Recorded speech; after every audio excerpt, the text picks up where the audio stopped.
Puji Tuhan, Shalom. Haleluya. Haleluya. Haleluya. Haleluya. Haleluya. Haleluya. Saudara-saudara kita, Pentakosta ini dikenal dengan sorangan haleluya. Ya, puji Tuhan, ada berapa jiwa? 1, 2, 3, 4, waduh, 5.000 jiwa. Puji Tuhan, saudara. Firman Tuhan mengatakan bahwa di mana ada 2-3 orang berkumpul, di sana apa namanya? Tuhan hadir, ya.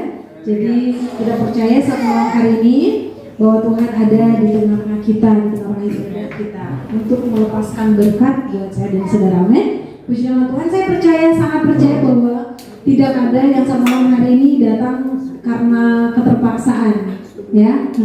Iya nggak? Saya mau kasih dulu nih. Ada nggak yang datang karena terpaksa datang? Kak, tadinya sih nggak mau datang, tapi karena di mama maksa-maksa jadi datang. Ada nggak di sini? Nggak ada ya. Ya, saya harap dan percaya kita semua yang datang karena yang punya kerinduan ya untuk berkumpul bersama-sama di tempat ini. Teman-teman, ya, saya pengen kasih tahu sesuatu. Percayalah bahwa ketika kita datang kepada Tuhan, kita memberi waktu yang terbaik, ya, kita memberi diri kita untuk datang kepada Tuhan, mencari Tuhan. Percaya bahwa berkat Tuhan itu mengalir, ya. Berkat Tuhan itu tidak semata-mata kita bisa hitung hanya dengan terlihat dengan materi, ya. Berkat itu tidak selalu karena materi yang tadi, ya. Tapi kalau kita sehat, ya, kita kuat, kita bisa beraktivitas seperti biasa, ya, kita nggak ada sakit penyakit apapun, itu adalah merupakan berkat Tuhan. Amin. Oleh sebab itu kiranya menjadi alasan untuk kita bersyukur dan kita memberi waktu yang terbaik bagi Tuhan. Amin. Puji nama Tuhan. Saat malam hari ini, mari kita buka saja ya firman Tuhan secara langsung di dalam suratan 1 Tesalonika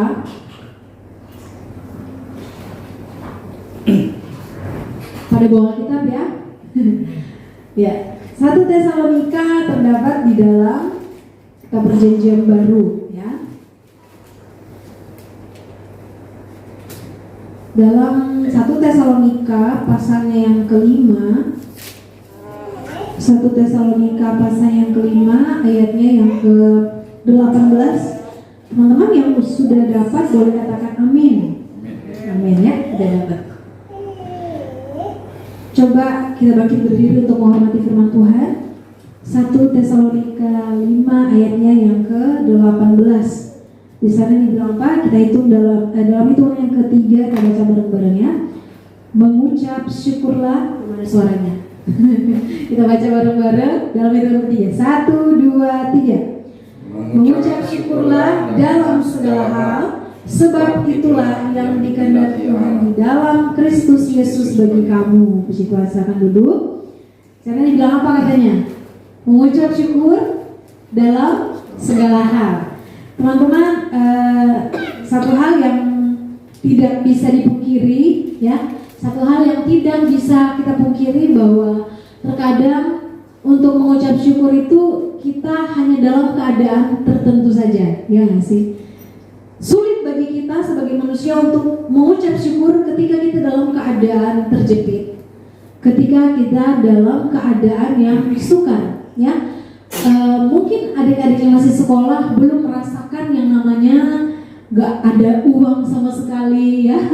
Mungkin belum ngalamin kan yang namanya di rumah rasa susahnya gak ada duit buat mau beli gas contohnya, ya, mau beli beras, belum ada. Mungkin adik-adik yang masih sekolah yang masih rasa sulit itu biasanya paling aduh besok mau ujian, gue belum banyak belajar nih. Itu mungkin yang masa-masa rasa sulit gitu, ya. Nah, teman-teman, biasanya itu yang tadi saya bilang, kita hanya mampu untuk bersyukur ketika kita sudah ketika masa sulit itu sudah dilewati.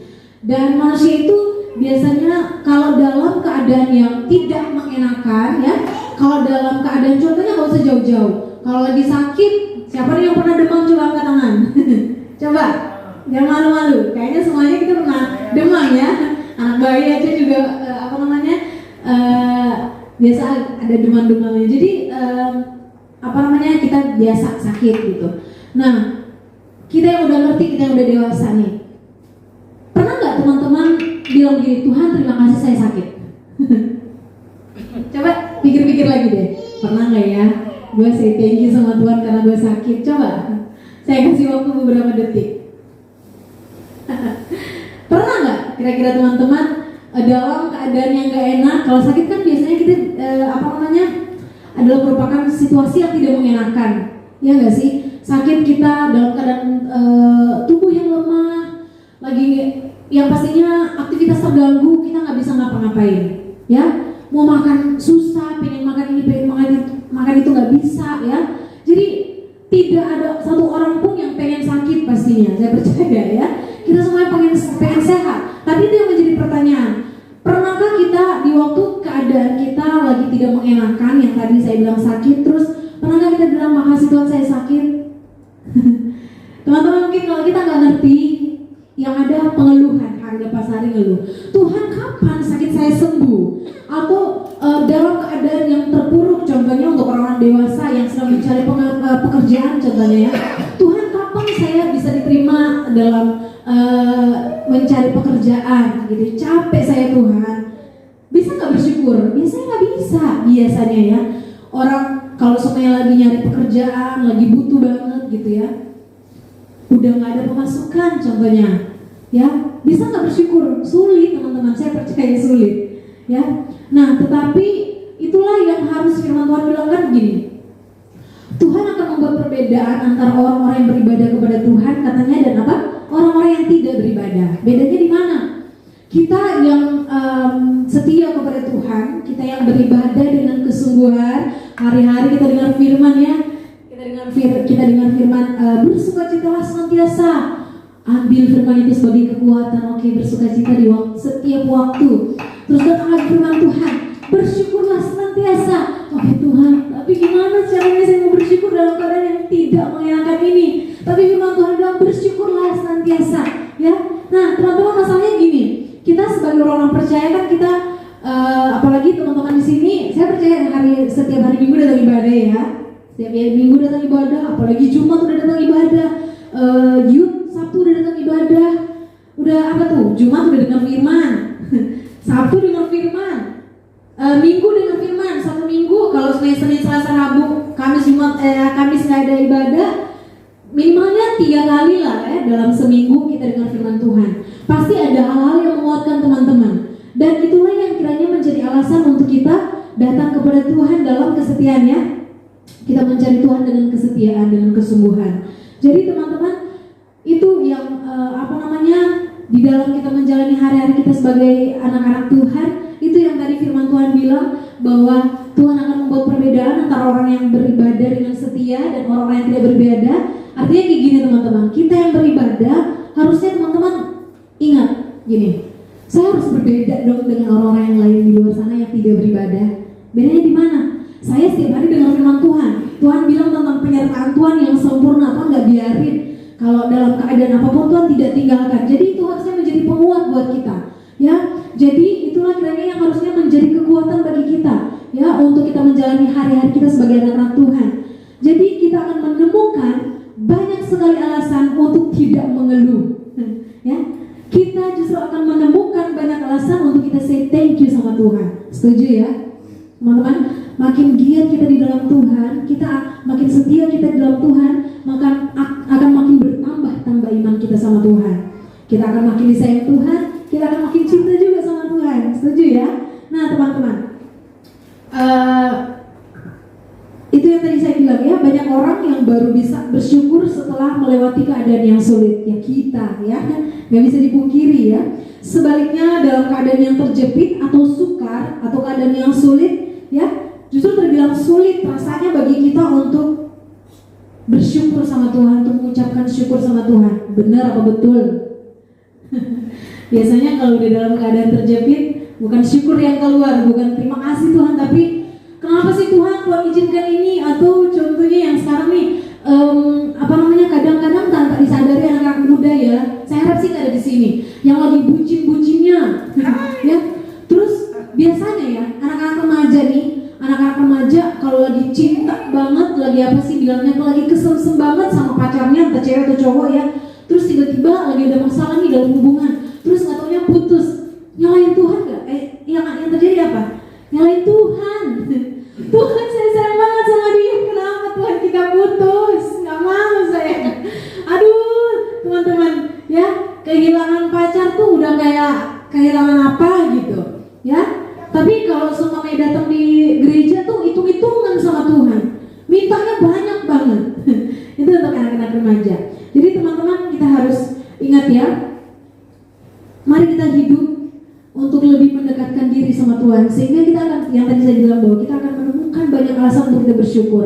Contohnya ya udah mulai ngerti pacaran lah, yang tadi saya bilang ya, anak-anak remaja sekarang udah mulai ngerti pacaran. Nah, sampai pada akhirnya kita makin hari makin dewasa, kita akan mengerti. Contoh kita berdoa nih untuk yang dewasa juga ya, lagi berdoa untuk pasangan hidup contohnya, atau mungkin ada yang udah punya pacar ya. Semuanya harus dibawa di dalam doa teman-teman. Karena yang namanya pasangan hidup itu datang dari siapa? Dari Tuhan. Jadi kita harus minta benar-benar ya. Ingat ya, yang masih pacaran-pacaran jangan sampai jangan sampai jadi bego. Ya. Saya baca nih satu artikel bilang gini. Udah baik-baik sekolah dari STK, SD sampai SMA, bahkan sampai kuliah, harusnya jadi pinter ya. Ini di giliran pacaran jadi bego katanya. Jadi bucin, dibodohin sama si cinta ya. Jadi bucin, udah cinta. Jadi jangan ya teman-teman, saya pikir-pikir, ya benar juga ya. Kita udah sekolah udah tinggi-tinggi, mungkin ada yang sampai kuliah ya. Setelah giliran pacaran dibikin bego sama pacaran ya. Sama ini jadi budak cinta, jangan ya teman-teman. Oleh sebab itu, mari kita untuk hari lepas hari kita bertumbuhlah menjadi anak-anak muda, anak-anak remaja atau anak-anak muda yang makin militan di dalam Tuhan ya. Nah, ini teman-teman, rasa syukur adalah merupakan karunia yang dari Tuhan yang luar biasa. Amin ya, kita percaya ya. Karena mengucap syukur dapat menolong kita untuk bisa menghargai apa yang Tuhan udah beri, apa yang Tuhan udah kasih, apa yang udah Tuhan kerjakan bagi kita. Bahkan jika kita berada pada situasi yang sangat buruk sekalipun, kita akan paham bahwa oke Tuhan, saya diizinkan Tuhan ada di situasi yang buruk ini untuk mengalami sesuatu yang manis dengan Tuhan ya. Itu kata orang-orang yang dekat dengan Tuhan nih ya. Orang-orang yang tahu bahwa proses itu datang dari Tuhan, dia akan bilang, makasih Tuhan untuk situasi yang saya tidak suka ini. Terima kasih Tuhan untuk situasi yang bikin saya tidak nyaman ini. Tapi saya percaya Tuhan ada di sini bersama dengan saya ya. Contohnya untuk orang yang bekerja mungkin tiba-tiba di PHK, apalagi beberapa waktu yang lalu ya teman-teman, waktu masih zaman-zaman corona tuh baru-baru masuk banget di Indonesia ya. Banyak yang di PHK karena mau nggak mau dalam perusahaan atau dalam beberapa tempat kerja harus ada pengurangan gitu ya. Perusahaan udah gak sanggup lagi untuk bayar karyawan sebanyak itu karena banyak yang tumbang, bisnis gak berjalan dengan baik gitu ya. Dan saya melihat begitu banyak teman-teman di gereja contohnya ya, yang ngalamin ada yang di PHK, ada yang gak di PHK tapi apa? Gajinya berkurang, gajinya dipotong ya. Dan saya secara pribadi melihat bahwa contohnya teman-teman yang di dalam Tuhan ya, teman-teman yang dimana kita bertumbuh bersama, yang yang mengalami PHK, yang ngalamin gaji dikurangin, memang benar-benar saya melihat mereka gitu kayak cuma bisa bilang dalam hati, oh memang benar ya firman Tuhan bilang berbeda. Tuhan membuat perbedaan antara orang yang beribadah dengan sungguh-sungguh. Karena saya melihat teman-teman saya, orang-orang sekeliling saya, sekitar saya, di mana mereka mampu untuk bersyukur dalam keadaan yang tidak mengenakan ya. Jadi itu teman-teman perbedaannya. Jadi itu yang saya pengen tekankan saat malam hari ini. Keadaan apa aja yang kita alami hari ini ya.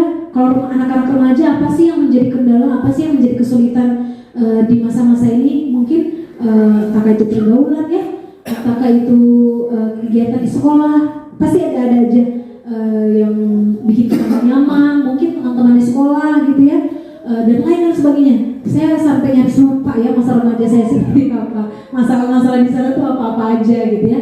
Jadi teman-teman yang mengalami masalah yang tidak mengenakan, yuk kita belajar bersama-sama untuk apa? Bersyukur dalam segala keadaan. Karena tadi firman Tuhan bilang di dalam 1 Tesalonika pasal 5 ayat yang ke-18 apa? Mengucap syukurlah dalam segala hal. Ada nggak di situ Tuhan bilang gini? Firman Tuhan bilang, mengucap syukurlah di waktu keadaanmu sedang dalam keadaan baik. Nggak ada ya, nggak ada. Di situ dibilang mengucap syukurlah dalam segala hal. Berarti dalam keadaan baik bersyukur, dalam keadaan tidak baik bersyukur, dalam keadaan sakit bersyukur. Pernah ya teman-teman? Saya tuh lagi sakit, saya nggak bisa pelayanan. Sampai nggak bisa pelayanan, benar-benar lagi tepar banget, nggak berdaya. Dan kan seperti yang tadi saya bilang ya, sakit itu nggak ada orang yang mau, nggak ada orang yang suka ya. Setiap ada orang yang sakit pasti Tuhan cepat dong saya sembuh, berdoa ya. Jadi manis sama Tuhan. Tuhan pengen sembuh, pengen beraktivitas seperti biasa. Dan waktu saya sakit teman-teman, saya belajar untuk memperkatakan firman Tuhan, mengucap syukur dalam segala hal. Nah, saya bilang gini, Tuhan terima kasih saya sakit. Saya mulai merenung lagi. Oke, selama ini saya terlalu jor-joran, saya terlalu memaksakan diri. Ada hal-hal yang dimana harusnya contohnya istirahat, saya terlalu memaksa. Pada akhirnya saya capek, saya tepar, ya, saya sakit. Oke Tuhan, oke, makasih Tuhan saya udah sakit. Ternyata ini waktunya saya untuk istirahat ya Tuhan. Oke, makasih ya Tuhan. Jadi teman-teman, dalam segala keadaan firman Tuhan katakan bahwa mengucap syukur dalam segala hal. Karena apa katanya? Itulah yang dikehendaki Tuhan dalam Kristus Yesus bagi kita. Amin. Itu yang Paulus bilang. Ya. Nah, teman-teman, ada satu tokoh Alkitab yang kayaknya nggak asing dengan kita ya. Siapa yang kenal Daud? Boleh angkat tangan. Siapa yang pernah dengar Daud? Bukan Daud yang belakang ya, Daud Yedija. Ya, siapa yang kenal tokoh Alkitab yang disebut Daud? Coba angkat tangan. Jangan malu-malu. Daud ya. Kalau Daud, dibilang Daud itu yang terlintas dalam pikiran kita apa sih? Kalau yang pernah sekolah minggu, Daud melawan Goliat ya. Ya, Daud melawan Goliat. Kenapa dia bisa melawan Goliat? Badannya kecil tapi dia bisa mengalahkan Goliat.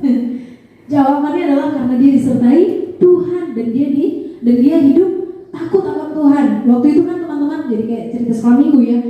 Kenapa sampai dia berani nantang si Goliat? Waktu itu tuh dia lihat bahwa pasukan-pasukannya, ceritanya si Daud ini kan mau bawa makanan sama kakak-kakaknya yang ada di medan pertempuran ya.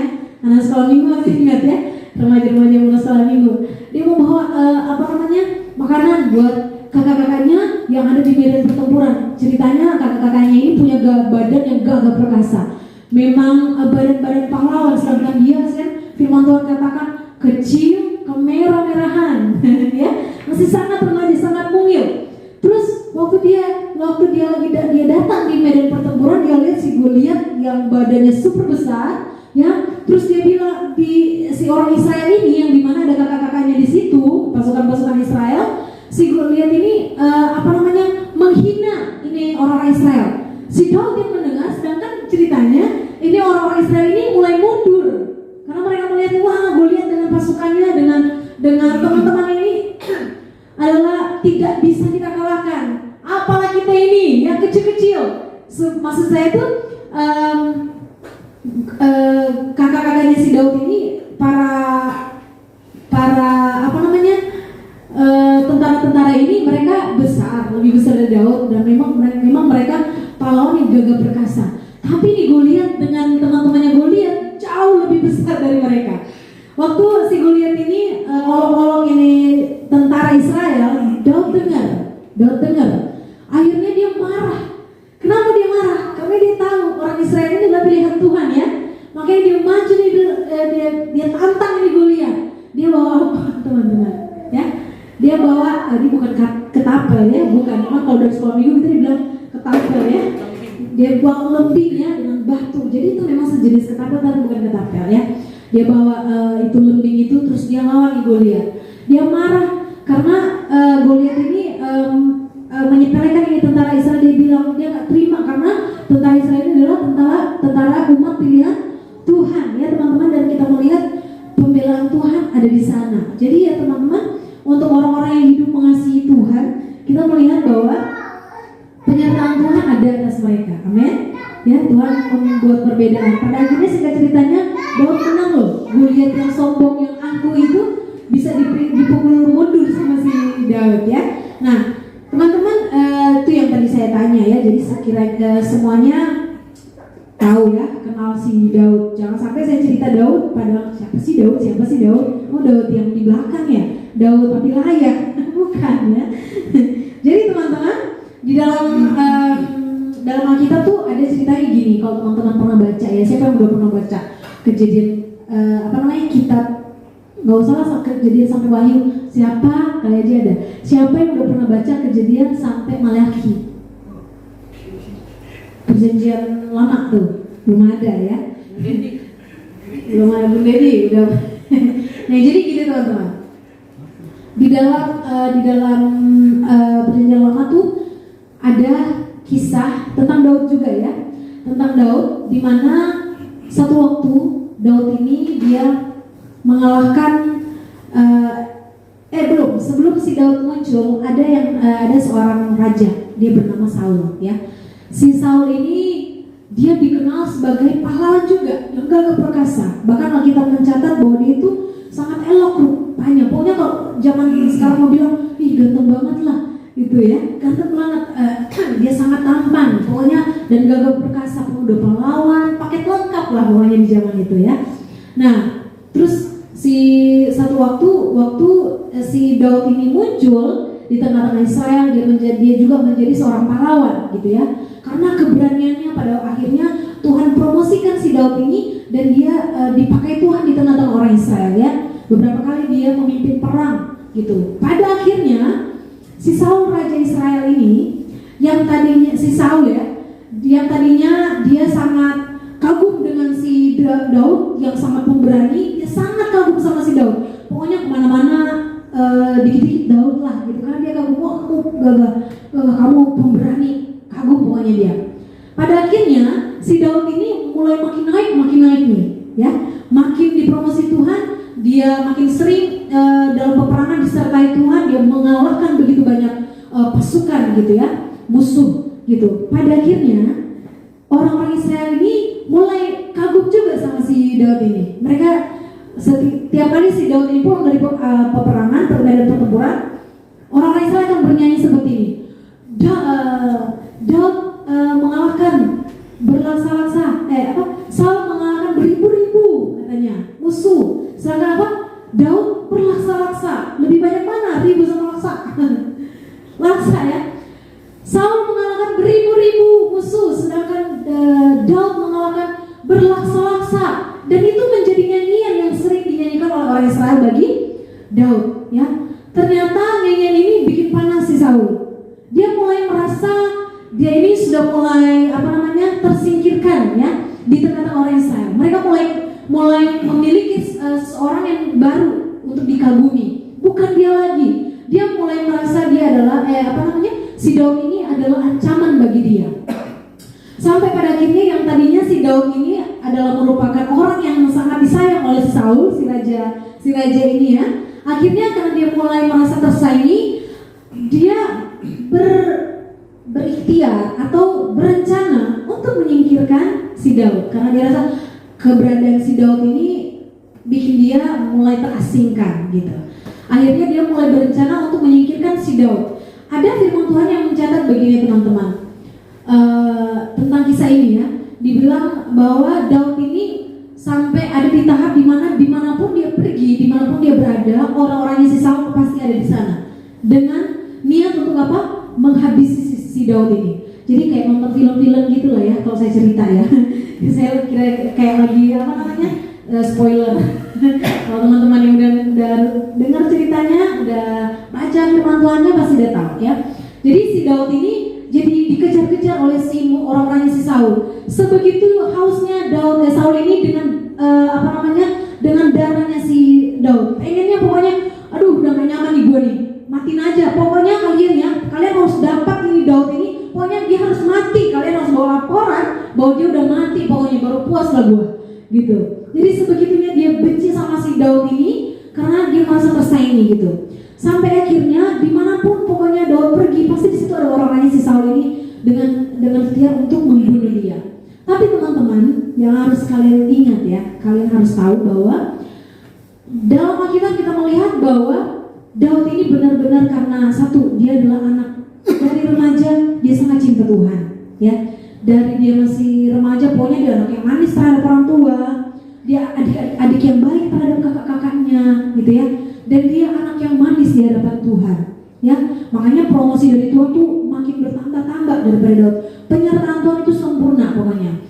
Dan ketika Saul ini mengejar-ngejar si Daud ini, ya, dimanapun Daud pergi, pokoknya penyertaan Tuhan itu dinyatakan buat si Daud. Selalu dia dilindungi Tuhan lah pokoknya. Ada aja celah dari seorang orang ini untuk bunuh si Daud, tapi ada aja juga cara Tuhan untuk tolong si Daud, gitu, ya. Sampai pada akhirnya di dalam Mazmur gitu ya, di dalam Mazmur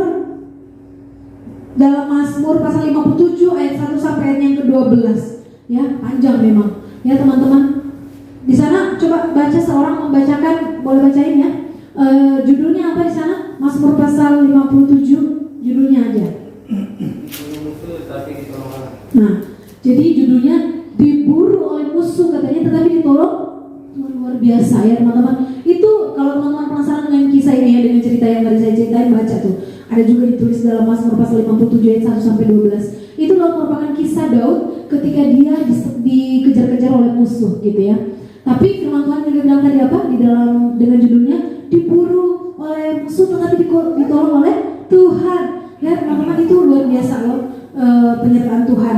Makanya di dalam Mazmur pasal 44, coba seseorang bacain buat kita semua ya. Mazmur, bacain dengan lantang, suara yang keras. Mazmur pasal 44 ayat yang ke-9. Mazmur 44 ayat 9. Karena Allah kami nyanyikan puji-pujian sepanjang hari, dan bagi namamu kami mengucapkan syukur selama-lamanya. Amin, puji Tuhan. Itu adalah merupakan mazmur dari Daud. Dia bilang katanya, karena Tuhan kami menyanyikan puji-pujian. Karena apa? Kenapa mereka menyanyikan puji-pujian? Karena pertolongan Tuhan yang sempurna. Makanya mereka menyanyikan puji-pujian sepanjang hari, dan bagi namamu, ya Tuhan, kami mengucapkan syukur selama-lamanya. Daud menceritakan tentang pertolongan Tuhan yang tidak pernah habis-habisnya dalam hidupnya, sehingga dia bilang katanya sepanjang hari ya mereka menyanyikan puji-pujian karena pertolongan Tuhan itu sempurna, meskipun dalam pengejaran musuh, meskipun dalam keadaan yang sulit, meskipun dalam tekanan, dalam keadaan yang sukar, tapi pertolongan Tuhan itu sempurna. Dan dengan pertolongan Tuhan itu, maka kita sebagai anak Tuhan, kita akan menemukan begitu banyak alasan untuk apa? Bersyukur. Setuju ya teman-teman ya? Kalau Daud ya, kita melihat itu, jadi kondisi Daud saat itu memang seperti yang saya cerita tadi ya teman-teman, dalam pengejaran itu seperti telur di ujung tanduk ya. Kalau telur di ujung tanduk, dia ini aja langsung pecah habis ya. Ya, jadi kondisi Daud saat itu benar-benar dalam keadaan yang sulit ya. Karena dimanapun dia berada, dimanapun dia bersembunyi, selalu ada aja orang yang melihatnya dan berusaha untuk membunuh dia. Tapi pertolongan Tuhan dinyatakan sehingga pada akhirnya Daud kembali lagi bisa mengucapkan syukur kepada Tuhan. Nah teman-teman, pertanyaannya bagaimana nih dengan kita? Kak, kita kan bukan Daud, kita kan bukan Daud yang kejar-kejar musuh, benar.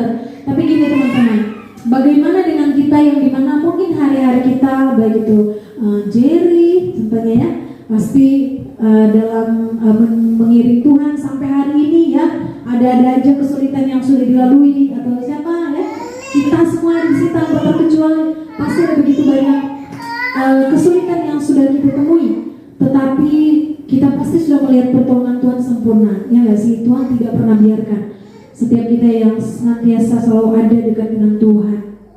Nah, yang menjadi pertanyaan juga pada saat malam hari ini ya teman-teman, apakah kita juga sudah senantiasa mengucap syukur kepada Tuhan?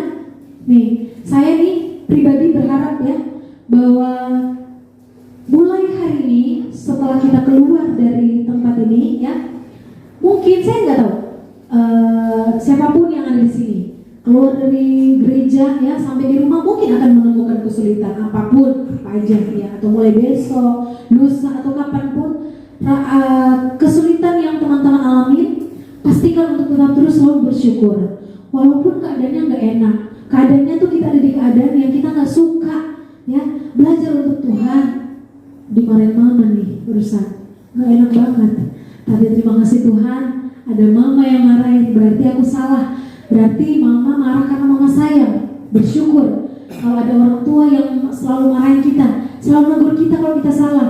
Biasanya anak-anak remaja ya, anak-anak sekolah minggu atau anak-anak remaja ya, yang masih belum bisa mengendalikan emosi, contohnya ya. Biasanya kalau dimarahin orang tua tuh biasanya aduh, marahnya tuh nggak juga ketulungan ya, emosi banget ya. Teman-teman bersyukur kalau kita masih punya orang tua. Di luar sana coba lihat, pernah nggak ada yang udah pernah jalan mungkin kegiatan sekolah, jalan ke panti asuhan contohnya, ada nggak yang udah pernah jalan ke panti asuhan gitu ya, di mana di sana teman-teman akan menemukan begitu banyak anak-anak yang nggak punya orang tua. Kenapa? Entah mungkin dari kecil mereka udah ditinggalin atau begitu banyak alasan kenapa sampai mereka ada di sana, nggak ada orang tua lagi, nggak ada yang biasa ngurus mereka, mungkin entah ke orang tua yang meninggal kah, atau mereka ditelantarkan. Jadi kalau ada orang tua yang marah di rumah karena mungkin kenakalan kita, bersyukur ya. Di luar sana begitu banyak orang yang nggak punya orang tua. Pengen ada anak-anak yang rindu diomelin orang tua, pengen ngerasain gimana ya rasanya diomelin oleh mama, gimana ya rasanya diomelin oleh papa. Jadi bersyukur yang punya orang tua. Kalau diomelin, ya bersyukur kita masih punya orang tua. Atau untuk orang-orang dewasa ya, teman-teman pemuda, bersyukur kalau masih punya pekerjaan. Kalaupun nggak punya kerjaan contohnya, bersyukur Pak, karena pasti Tuhan buka jalan dalam segala apapun yang kita akan kita kerjakan. Dalam usaha, dalam segala apapun yang kita kerjakan pasti Tuhan berkati. Amin ya teman-teman. Jadi kita harus belajar untuk mampu mengucap syukur dalam keadaan yang tidak mengenakan sekalipun. Nah, jadi teman-teman percayalah bahwa dengan ucapan syukur, dengan bersyukur kita akan sanggup menjalani kehidupan dengan baik.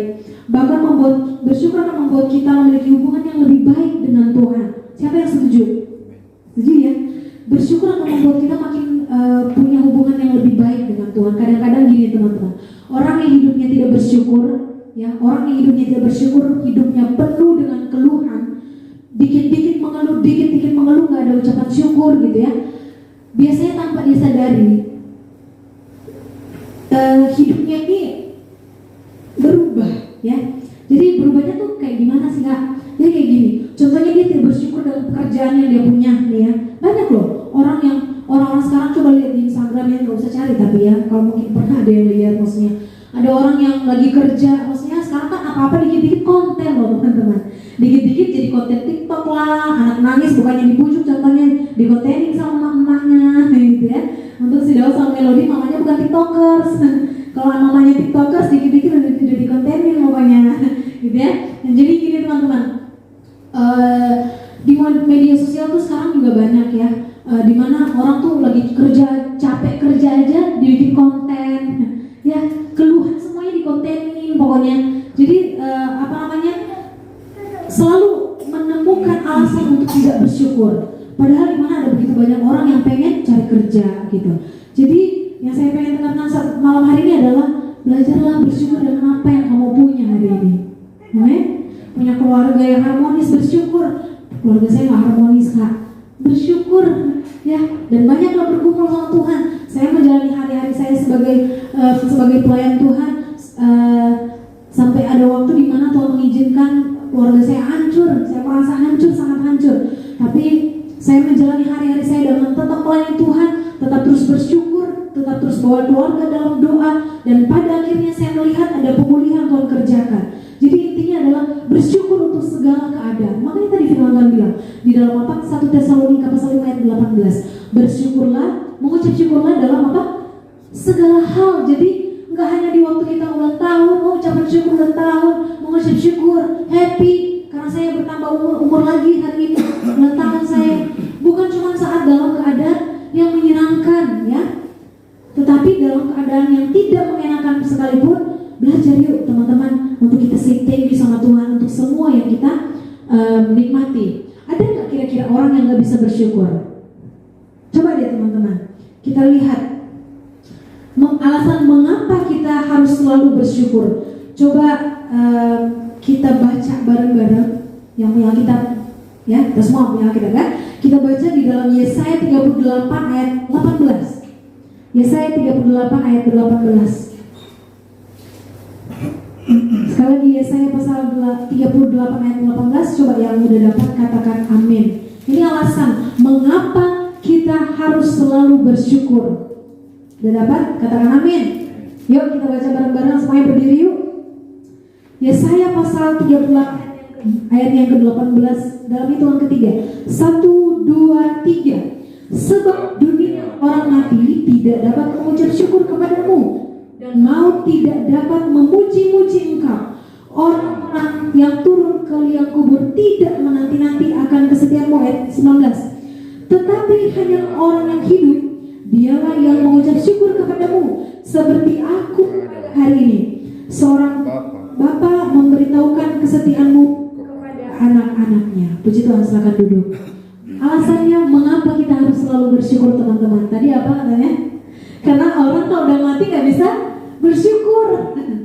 Ada gak kira-kira orang yang udah mati dia bisa bilang gini sama Tuhan, terima kasih Tuhan karena kuburan aku dibikin bagus banget sama keluargaku, rumah tempat perhatian terakhirku dibikin cakep banget sama keluarga, aku diperhatikan. Ada gak orang mati bisa mengucap syukur?